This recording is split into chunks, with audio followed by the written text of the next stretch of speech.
and I believe that the conflict or war in Ukraine epitomizes and accelerates this geopolitical as well as geoeconomic reconfiguration of the world or international relations. This is so, but however, this process started already long time ago, even before the February of 2022, where the so-called full-scale Russian invasion happened. I would say that in 2022, it was not a full-scale invasion at all. It is a very limited use of military force, in my opinion, in order to force Ukraine to negotiate in accordance with the Minsk agreement, more or less, and I'll come back maybe to that later. It has become more or less full-scale conflict now. Yeah, that's true. But then it was not in any way a full-scale invasion. And it started even before 2014, when the coup d'etat happened in Kiev, in Ukraine. And then I saw with my own eyes, though on TV, I was not in Kiev or in Ukraine at that time, how Senator John McCain expressed his and personal and American support for the opposition. Can you imagine that, for example, the famous Russian politician and a bit clownish Zhirinovsky going to Estonia, let's say, advocating the opposition? So it is not unimaginable. And Victoria Nuland and with Jeffrey Pyatt, the then American ambassador to Kiev, they discussed the composition of the government in Ukraine. It was such an arrogant and flagrant violation of the non-interference principle in international law. So you can't imagine it. In that respect, I recall that it was in 1967 when General de Gaulle was in Montreal, in Canada. He made a speech, was carried away a bit probably with the warm welcome, and he finished his speech, "Vive la Quebec libre," welcome the free Quebec. And you know what happened?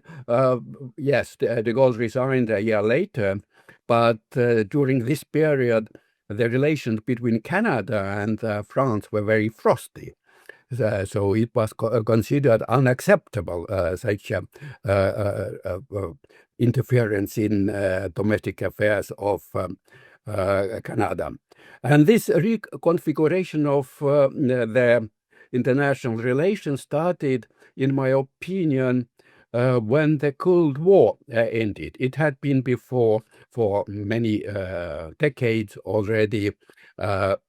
Balance of power, Cold War system, then emerged rather short unipolar moment in international relations. There was one hyperpower to use the words of Hubert Védrine, the former foreign minister of France. And this was meant to be an American century, but it was shortened by the series of mistakes made by different American administrations, such as the war against terror, for example, especially its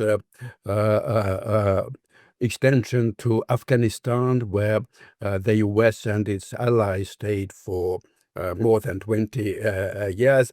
The attempts to democratize the wider Middle East, as it was said. I would say that this was such a Fukuyamian or Fukuyama's moment or period in history. So Fukuyama was criticized, and he even criticized his own works later. But nevertheless, this was the West was, at least the West was Fukuyamian, and not only the West, many people in other countries as well.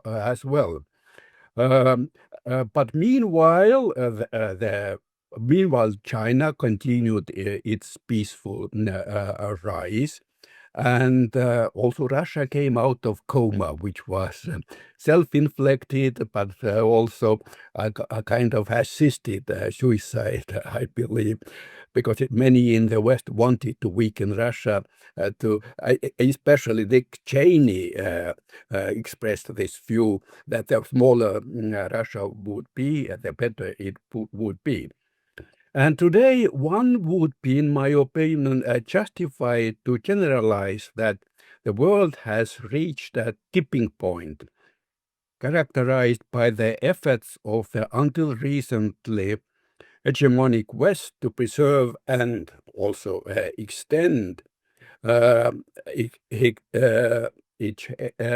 hegemony or domination by containing potential or actual rivals, as well as trying to co-opt those who would prefer to benefit from remaining neutral. Maybe a bit later about this neutrality, really true. Who will benefit from not taking sides in this new superpower rivalry in the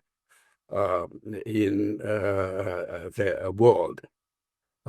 And using this term tipping point, I mean that there is a relative balance between the old world, that's to say the Western-dominated world, and the emerging new multiple world.